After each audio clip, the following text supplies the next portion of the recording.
Hello my dear students, मैं हूं अनिल कुमार यादव और आज हम स्टडी करने वाले हैं rotatory frame and Coriolis force topic पर।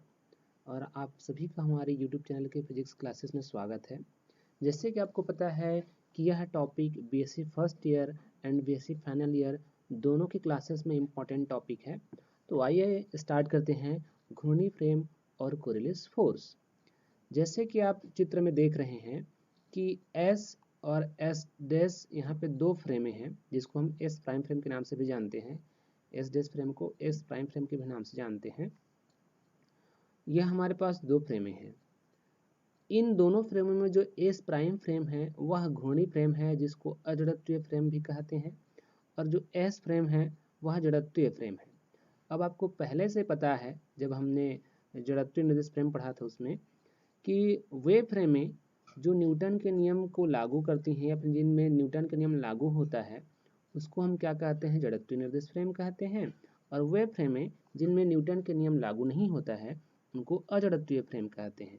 और जो अजड़त्वीय फ्रेम होता है वह क्या करता है, रोटेशन करता है, घूर्णी गति करता है। ठीक है, इसलिए यहाँ पे हमने एस प्राइम फ्रेम को क्या माना है, रोटेटरी फ्रेम माना है, क्योंकि यह हमारा जो एस प्राइम फ्रेम है वह जेड एक्सिस पर कोणीय वेग ओमेगा से क्या कर रहा है, रोटेट कर रहा है। तो आइए स्टार्ट करते हैं अपना टॉपिक। लेट अस कंसिडर, यहाँ पे हमारे पास दो frame S and S prime frame है जिसको अपन कार्टेशियन फ्रेम मान लेते हैं। एंड दोनों फ्रेम का जो ओरिजिन पॉइंट है वह ओ है, एंड दोनों फ्रेमें जेड एक्सिस पर क्या हैं, संपाती हैं, असिस्ट करती हैं। एंड फ्रेम जो एस प्राइम है वह जेड एक्स के रिस्पेक्ट में एक समान कोणीय वेग ओमेगा से क्या कर रहा है, रोटेट कर रहा है। And initial time t equal to 0 पर दोनों फ्रेमें, एस फ्रेम और एस प्राइम फ्रेम, दोनों फ्रेमें एक ही फ्रेम जैसा दिखेगा, यानी कि आपको केवल एक फ्रेम दिखेगा। क्लियर है?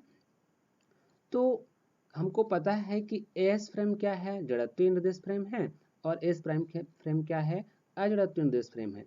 तो इन फ्रेमों के लिए मान लेते हैं कोई एक पार्टिकल P है, कोई एक कण P है जो कि एस फ्रेम में स्थिर है, और इसका जो स्थिति सदिश है वह आर आई वेक्टर है, आर आई वेक्टर है।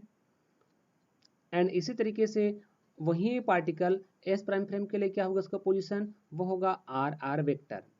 तो ये जो पोजीशन है वो तो दोनों के लिए अपन क्या लेते हैं, आर वेक्टर लेते हैं। यानी कि आपका क्या होगा, यानी कि आपका होगा R R vector equal to R I vector equal to R vector. तो इस तरीके से ये जो पार्टिकल P है उसका पोजीशन वेक्टर हमने देखा एस फ्रेम के लिए और एस प्राइम फ्रेम के लिए। आइए आगे चलते हैं।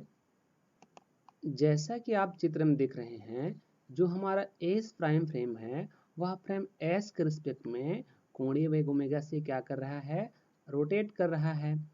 तो जो एस प्राइम फ्रेम का जो ऑब्जर्वर होगा, प्रेक्षक होगा, उसको कण की विपरीत दिशा में जो लिनियर वेलोसिटी लगेगा, उसका जो प्रतीत होगा वो लिनियर वेलोसिटी क्या होगा, ओमेगा वेक्टर, यहाँ पे omega vector cross are vector, क्योंकि इन दोनों के बीच में क्या है, लंबवत है, दिशा रेखीय वेग है, तो क्या होगा, omega vector cross are vector. इसलिए यहाँ पे क्रॉस प्रोडक्ट यूज हुआ। उससे पार्टिकल क्या करता हुआ दिखाई देगा, उसको गति करता हुआ दिखाई देगा। किसको, एस प्राइम फ्रेम के ऑब्जर्वर को। एस प्राइम फ्रेम के ऑब्जर्वर को जो पार्टिकल P है वह पार्टिकल P कोणीय वेग ओमेगा से पोजीशन r वेक्टर के साथ क्या करता हुआ दिखेगा, रोटेट करता हुआ दिखेगा। यानी कि उसका जो लिनियर वेलोसिटी होगा उस पार्टिकल का जो रेखीय वेग होगा वह क्या होगा, omega vector cross r vector होगा। किस दिशा में, विपरीत दिशा में। ठीक है, अब इसके लिए अपन जो एस प्राइम फ्रेम में जो पार्टिकल है उसके लिए कण का प्रेक्षित वेग निकालेंगे, प्रोजेक्टाइल वेलोसिटी निकालेंगे। तो प्रोजेक्टाइल वेलोसिटी निकलेगा, वो क्या निकलेगा, वो D R vector by D T rotatory frame के लिए equal to D R vector by D T inertial frame of reference के लिए minus omega vector cross are vector.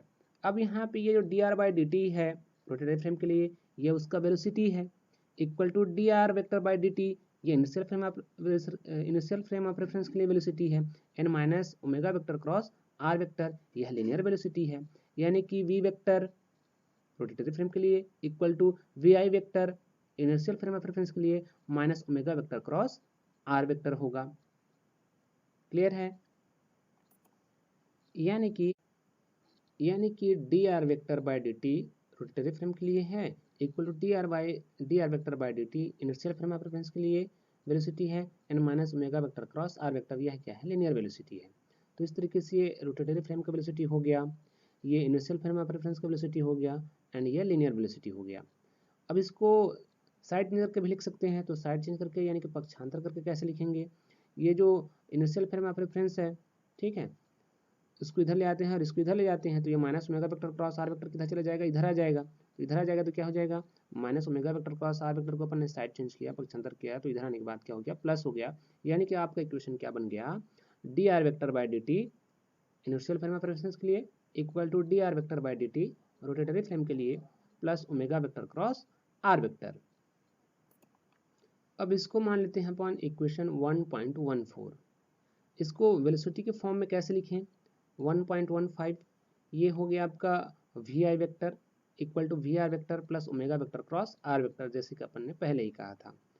अब देखिए जो इक्वेशन 1.14 है, ये क्या कर रहा है कि यह इक्वेशन जितने भी वेक्टर फॉर्म में लेंगे उन सभी वेक्टरों के लिए क्या है, उन सभी वेक्टर को क्या करता है? वेरीफाइड करता है, यानी कि इसे ऑपरेटर के फॉर्म में भी यूज़ किया जा सकता है। किस फॉर्म में? ऑपरेटर के फॉर्म में भी यूज़ किया जा सकता है।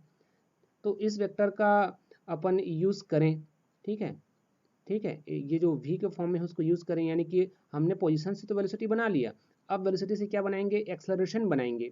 वेलोसिटी से क्या बनाएंगे? एक्सेलरेशन बनाएंगे वेक्टर वाले फॉर्म का।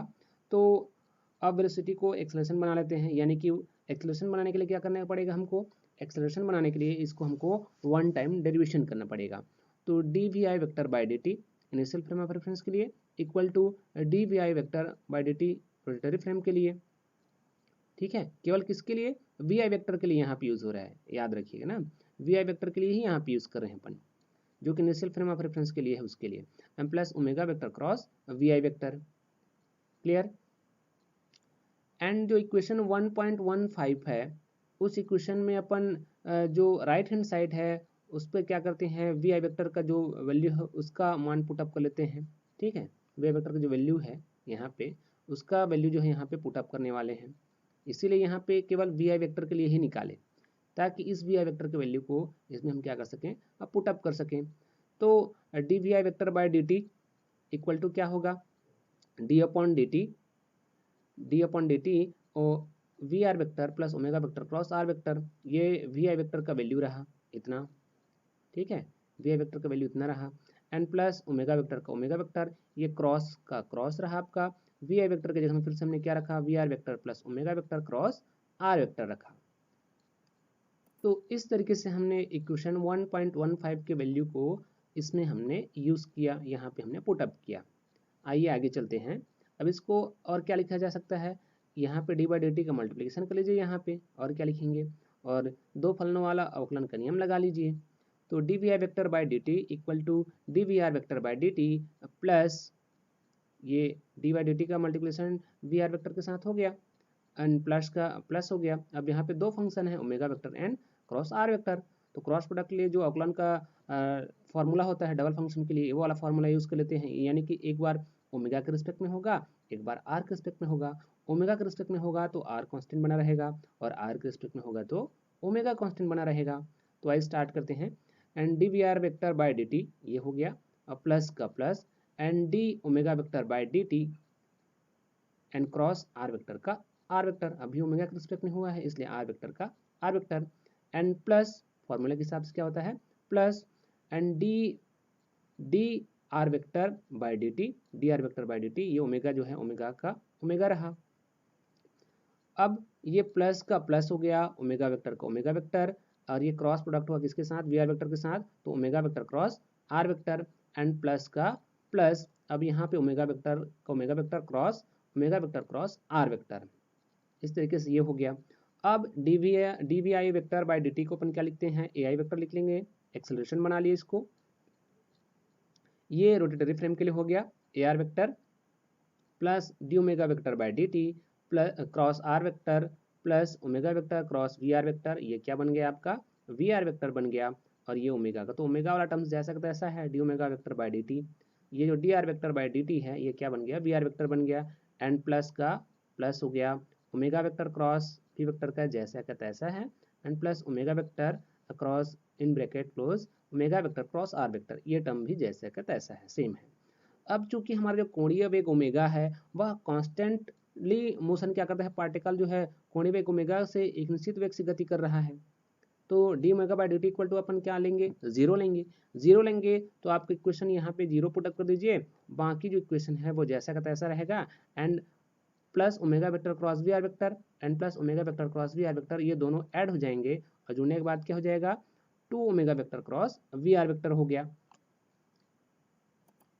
तो इस तरीके से इसके जगह हमने क्या कर दिया, इसके जगह हमने जीरो पुटअप कर दिया, ठीक है, इसके जगह हमने क्या कर दिया, जीरो पुटअप कर दिया।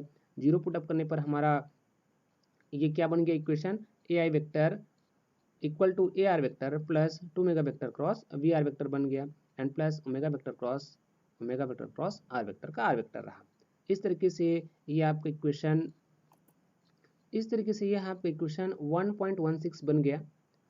अब हम इक्वेशन 1.16 में दोनों तरफ m का मल्टीप्लाई कर दें, डॉट मल्टीप्लाई कर दें, डॉट मल्टीप्लिकेशन कर लें, and two omega vector cross are vector को साइड चेंज करके, ठीक है, यानी कि ए आर वेक्टर को इधर ले आइए और ए आर वेक्टर को इधर ले जाइए, ठीक है, साइड चेंज करके अपन बना लेंगे, और उसके साथ m मल्टीप्लाई भी कर लें। m का मल्टीप्लाई क्यों होगा, क्योंकि m जो है पार्टिकल का क्या है, मास है, यानी कि कण का द्रव्यमान है। तो इक्वेशन 1.16 में अपन ये काम कर लेते हैं।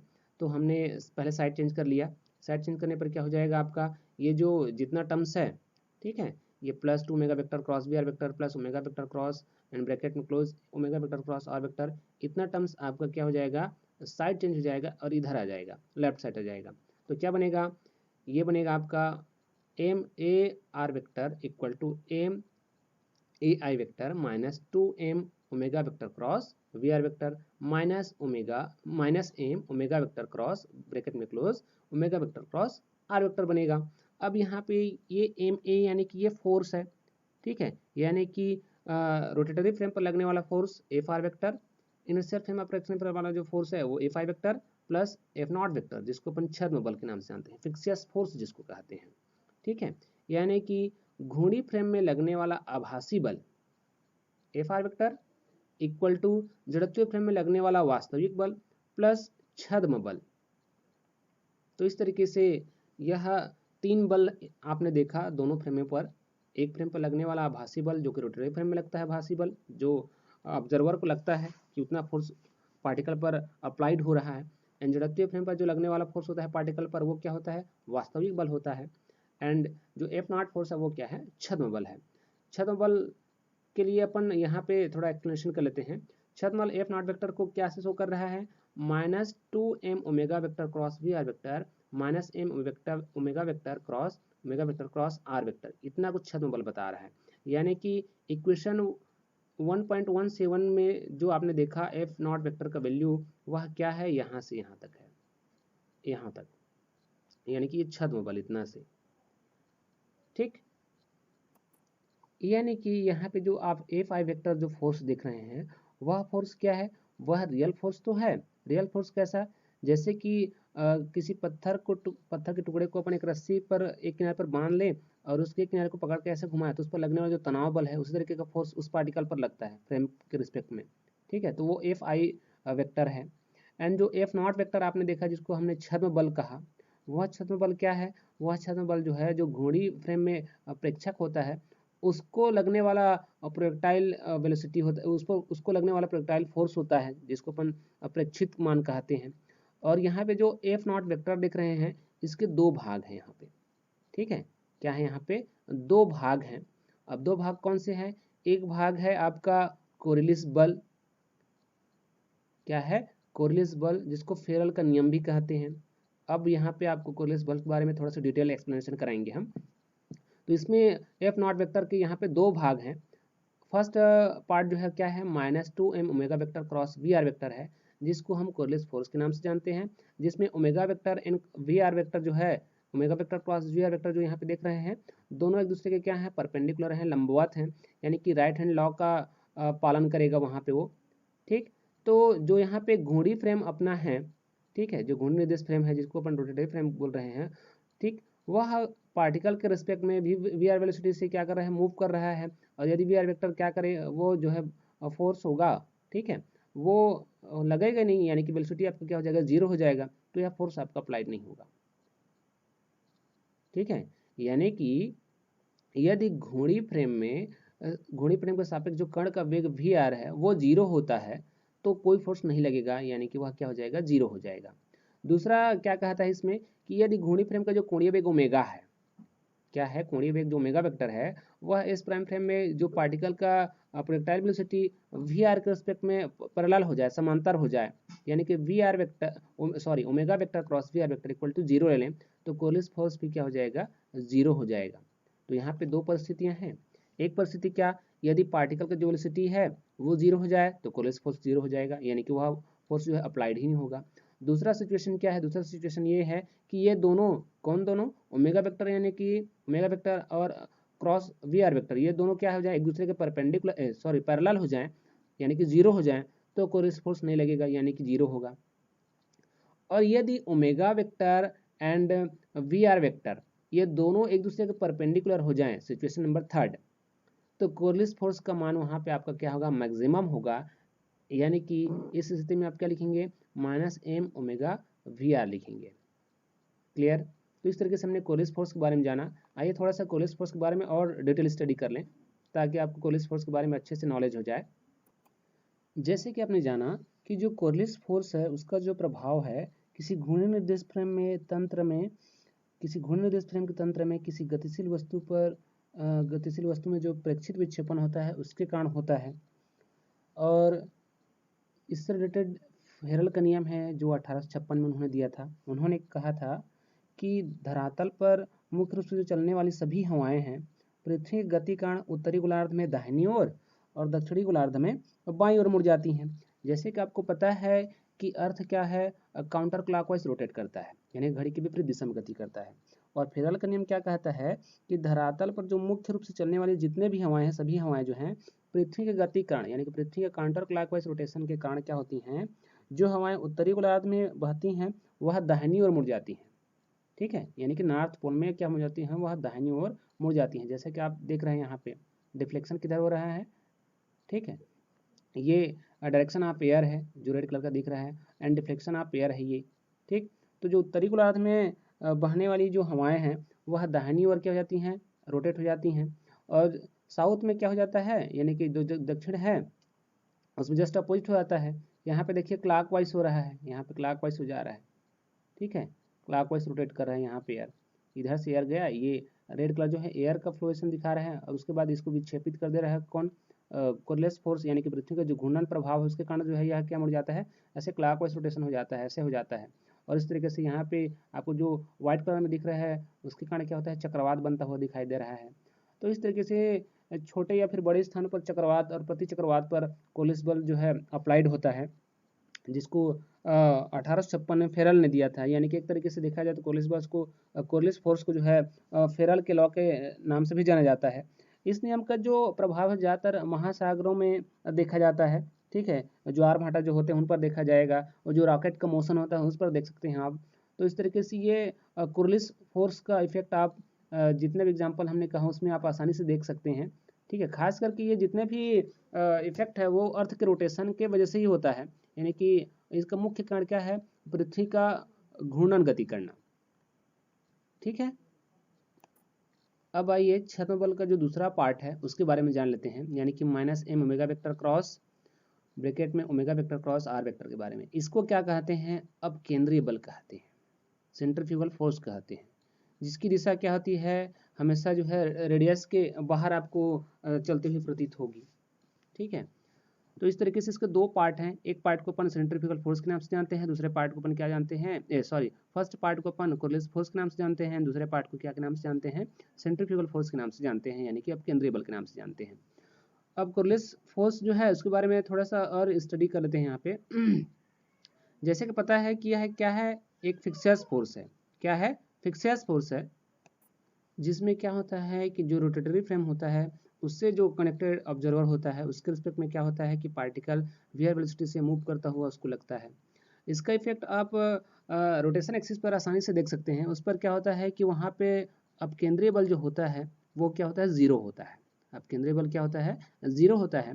यदि अपन यहाँ पे थोड़ा सा कैलकुलेशन कर लें कि जो घूर्णी फ्रेम है उसका जो कोणीय वेग होता है उसको अपन omega equal to 1 radian per second ले लें, एंड जो उसका लीनियर वेलोसिटी होता है जिसको अपन वी आर के नाम से जानते हैं उसको 5 मीटर पर सेकंड ले लें, तो जो कोरलिस एक्सेलरेशन होगा, जो कोरलिस त्वरण का मान होगा जिसको अपन क्या के नाम कोरलिस बल के नाम से भी जानते हैं, एंड 2 मेगा वी लिखते हैं उसको, ठीक है, वी आर लिखेंगे। तो यहाँ पे 5 हो जाएगा, 5 इंटू 1 यानी कि 5, और क्या है 2 है तो 5 इंटू 2 यानी कि 10 हो गया, तो 10 मीटर पर स्क्वायर होगा, जो कि लगभग किसके बराबर है, ग्रेविटेशनल एक्सेलरेशन के बराबर है, यानी कि गुरुत्वीय त्वरण के बराबर है।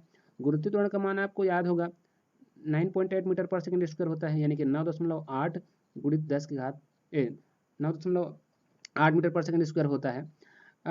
यहाँ पे जो अपना अर्थ है, ठीक है, वो क्या अपने अक्ष के साथ जो है रोटेट करता है, यानी कि एक रोटेटिव फ्रेम है वह। लेकिन अर्थ पर यदि कोई पार्टिकल, ठीक है, या फिर किसी गतिमान कण पर लगने वाला जो कोरलिस फोर्स है उसका जो एक्सेलरेशन होगा वो इतना कम होगा कि आसानी से उसको आप क्या कर सकते हैं, ऑब्जर्व नहीं हो पाता, ठीक है। एंड जो उसका एंगुलर मोमेंटम स्पीड होगा, ठीक है, एंगुलर वेलोसिटी होगा या फिर जो ओमेगा होगा उसका मान कितने के बराबर होगा, लगभग 2 पाई इंटू 10⁻⁵ रेडियन पर सेकेंड के बराबर होगा। एंड जो पार्टिकल का वेलोसिटी होगा वो क्या होगा, V R equal to 10⁻⁻ metre per second से लें तो जो कोरलिस एक्सेलरेशन है उसका वैल्यू आपको कितना मिलेगा, लगभग 0.1 मीटर पर सेकेंड मिल रहा है। इसलिए तो यह आपको प्रतीत नहीं होगा, आसानी से इसको नहीं देख सकते आप, क्योंकि यह गुरुत्वीय त्वरण की तुलना में क्या है, काफ़ी कम है, काफ़ी कम है। इसलिए इसका आपको जो है परिमाण जो है इतना कम होता है जिसको हम आसानी से नहीं देख सकते, वो आपको प्रतीत नहीं होगा, ठीक है।